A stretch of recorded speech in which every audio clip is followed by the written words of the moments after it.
Hello everyone, एक बार फिर से आप सभी का स्वागत है आपके अपने यूट्यूब चैनल पर। आज के इस वीडियो में सीटेट पेपर 1 तथा सीटेट पेपर 2 के लिए सीडीपी के कुछ महत्वपूर्ण प्रश्नों को देखेंगे। तो चलिए शुरू करते हैं।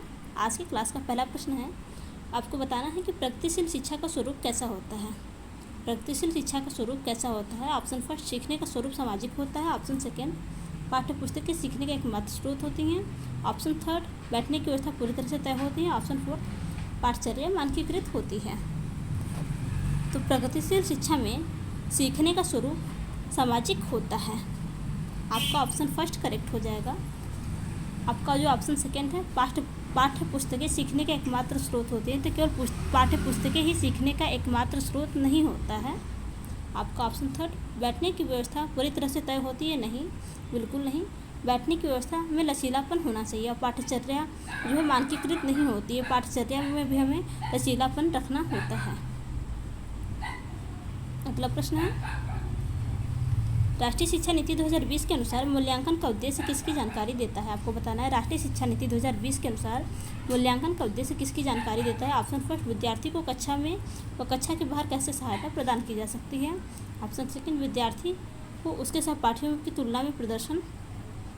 ऑप्शन थर्ड, विद्यार्थियों को सीखने में कमियाँ व अभाव ताकि असफलता की पुष्टि की पहचान की जा सके। ऑप्शन फोर्थ, विद्यार्थी को रटने की क्षमता की जानकारी देना।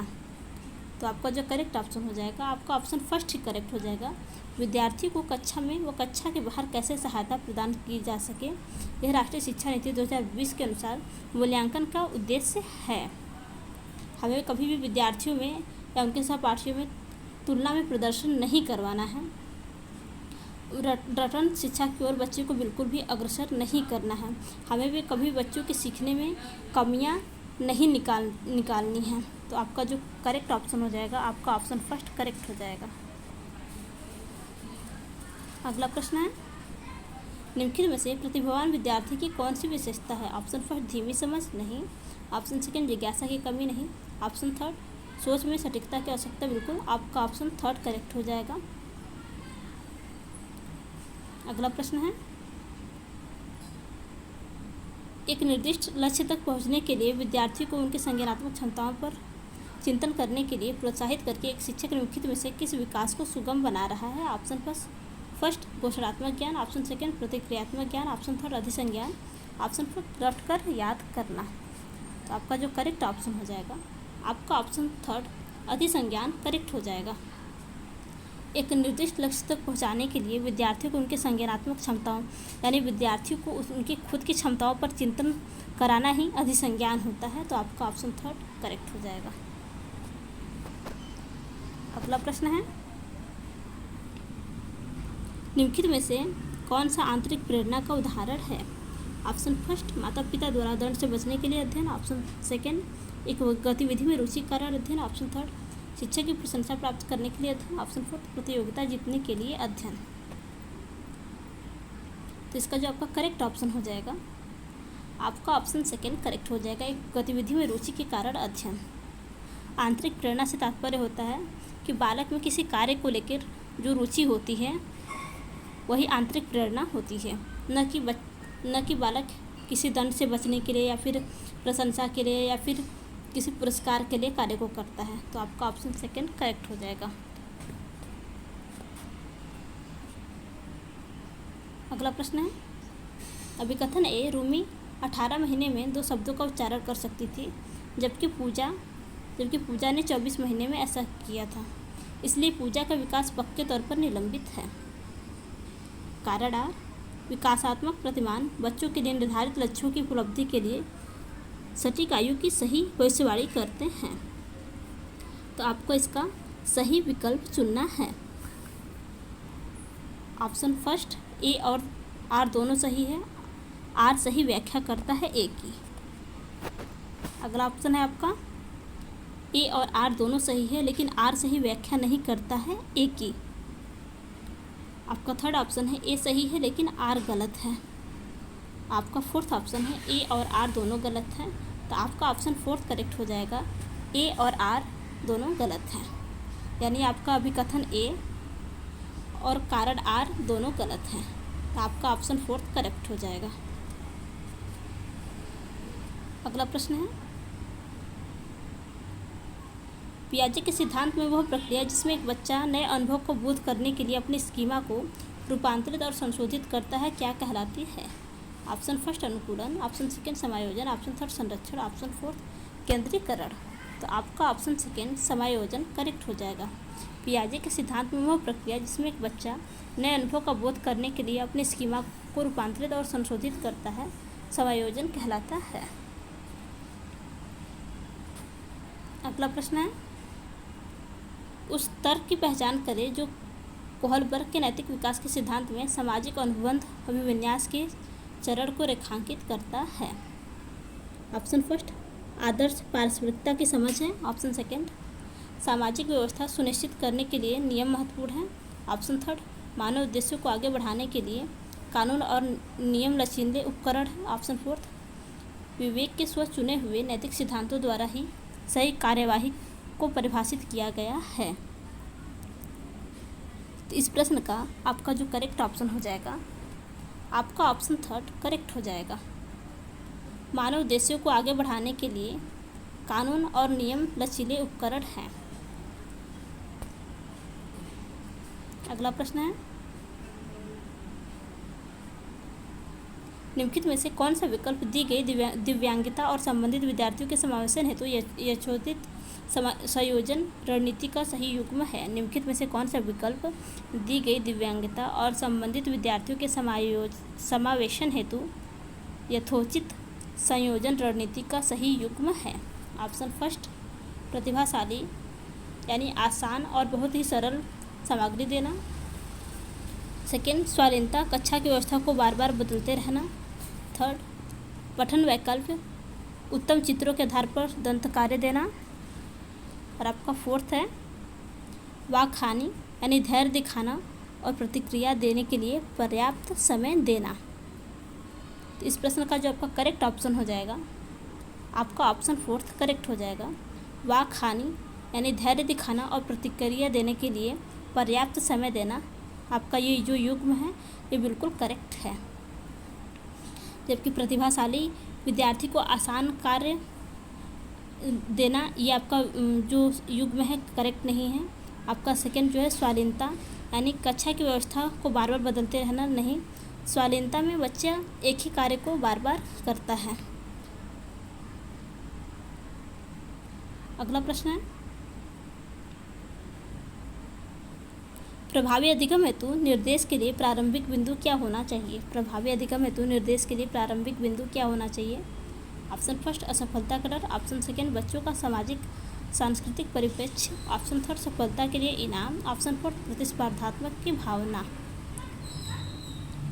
इस प्रश्न का आपका जो करेक्ट ऑप्शन हो जाएगा, आपका ऑप्शन सेकेंड बच्चों का सामाजिक सांस्कृतिक परिप्रेक्ष्य करेक्ट हो जाएगा। अगला प्रश्न है, निम्नलिखित में से कौन सा कथन व्यक्ति के विकास की प्रक्रिया के बारे में सही है? बताना है कौन सा कथन व्यक्ति के विकास के बारे में, व्यक्ति के विकास की प्रक्रिया के बारे में सही है। विकास की प्रक्रिया एक दिशी होती है, नहीं, विकास की प्रक्रिया बहुदिशी होती है। ऑप्शन सेकेंड यह केवल व्यक्ति की आनुवंशिकता द्वारा प्रभावित होती है, नहीं, ये पर्यावरण और आनुवंशिकता दोनों द्वारा प्रभावित होती है, तो ये भी आपका गलत है। ऑप्शन थर्ड विकास की प्रक्रिया में सांस्कृतिक विविधताएं होती हैं। ऑप्शन फोर्थ विकास केवल वातावरणीय कारकों द्वारा निर्धारित होता है। तो आपका ऑप्शन थर्ड करेक्ट हो जाएगा, विकास की प्रक्रिया में सांस्कृतिक विविधताएं होती हैं, आपका ऑप्शन थर्ड करेक्ट हो जाएगा। अगला प्रश्न है, निम्नलिखित में से कौन सी शिक्षा प्रणाली कक्षा में सृजनात्मकता में सहायक होगी? निम्नलिखित में से कौन सी शिक्षा प्रणाली कक्षा में सृजनात्मकता में सहायक होगी? ऑप्शन फर्स्ट कल्पनाशील उत्तरों को स्वीकारना, बिल्कुल। ऑप्शन सेकेंड विचार मंथन पर बल देना, ऑप्शन थर्ड अभिसारी चिंतन पर बल देना, ऑप्शन फोर्थ असहमति के कारण असहमति के प्रति सहनशीलता। इस प्रश्न का जो आपका करेक्ट ऑप्शन हो जाएगा, आपका फर्स्ट सेकेंड और फोर्थ करेक्ट हो जाएगा। आपका अभिकथन फर्स्ट, आपका अभिकथन सेकेंड, आपका अभिकथन फोर्थ करेक्ट हो जाएगा। यानी आपका ऑप्शन 4 करेक्ट हो जाएगा।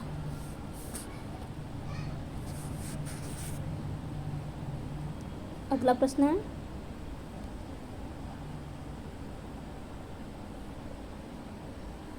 एक उस उदाहरण को चुनिए जो आंतरिक प्रेरणा को दर्शाता है। उस उदाहरण को चुनिए जो आंतरिक प्रेरणा को दर्शाता है। ऑप्शन फर्स्ट, रोशनी परीक्षा में अच्छे अंक के लिए परिश्रम कर रही है क्योंकि उसके माता पिता ने उसे 90% से ऊपर अंक लाने पर घड़ी दिलाने का वादा किया नहीं। ऑप्शन सेकेंड, रूमी अपना गृह कार्य पूरा कर रहा है क्योंकि उसके माता पिता ने उसे टीवी देखने देंगे नहीं। रोमा बहुत सी पुस्तकें पढ़ रही है क्योंकि रीडिंग स्टार बोर्ड पर अपना नाम ऊपर लाकर अध्यापिका की प्रशंसा पाना चाहती है नहीं। अपनी परियोजना कार्य के लिए रवि विभिन्न स्रोत का तलाश कर रहा है क्योंकि नई जानकारी लेने में रुचि रखता है। तो आपका ऑप्शन 4 करेक्ट हो जाएगा।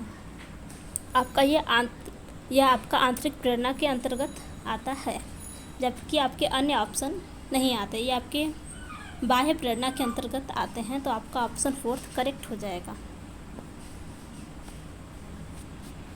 अगला प्रश्न है, छात्रों को विभिन्न प्रकार की सामग्री का प्रावधान करवाना और उन्हें अपने अधिगम को स्वनिर्देशित करने का स्वतंत्रता देना, बढ़ावा देने की एक विधि है, आपको बताना है। ऑप्शन फर्स्ट, यंत्रवत अधिगम। ऑप्शन सेकेंड, प्रतिस्पर्धात्मक अधिगम। ऑप्शन थर्ड, अन्वेषित अधिगम। ऑप्शन फोर्थ, निर्देशात्मक अधिगम। इस प्रश्न का आपका जो करेक्ट ऑप्शन हो जाएगा, आपका ऑप्शन थर्ड, अन्वेषित अधिगम करेक्ट हो जाएगा। छात्रों को विभिन्न प्रकार की सामग्री का प्रावधान कराना, उन्हें अपने अधिगम को स्वनिर्देशित करने की स्वतंत्रता देना ही अन्वेषित अधिगम को बढ़ावा देने की एक विधि है। अगला प्रश्न है, विकास है, आपको बताना है विकास है। ऑप्शन फर्स्ट, विकास एक आयामी है, नहीं। ऑप्शन सेकंड, विकास एक दिशी है, नहीं। ऑप्शन थर्ड, विकास में बदलाव किया जा सकता है। ऑप्शन फोर्थ, आनुवंशिकता द्वारा पूर्ण रूप से पूर्व निर्धारित है। तो विकास आपका क्यों आनुवंशिकता द्वारा ही पूर्ण रूप से निर्धारित नहीं है। तो आपका जो करेक्ट ऑप्शन हो जाएगा, आपका ऑप्शन थर्ड, विकास में बदलाव किया जा सकता है। आपका ऑप्शन थर्ड करेक्ट हो जाएगा। अगला प्रश्न है, जीन पियाजे के सिद्धांत में वर्तमान स्कीमा द्वारा परिवेश को समझ पाने की असमर्थता के कारण एक नए स्कीमा की रचना क्या कहलाती है। ऑप्शन फर्स्ट, समायोजन। ऑप्शन सेकंड, आत्मसातीकरण। ऑप्शन थर्ड, अनुकूलन। ऑप्शन फोर्थ, संगठन। तो आपका ऑप्शन फर्स्ट, समायोजन करेक्ट हो जाएगा। जीन पियाजे के सिद्धांत में वर्तमान स्कीमा द्वारा परिवेश को समझ पाने की असमर्थता के कारण एक नए स्कीमा की जानकारी समायोजन कहलाता है। सो फ्रेंड्स, अगर आपको आज की वीडियो हेल्पफुल लगी हो तो वीडियो को लाइक तथा चैनल को सब्सक्राइब करना न भूलिएगा। धन्यवाद।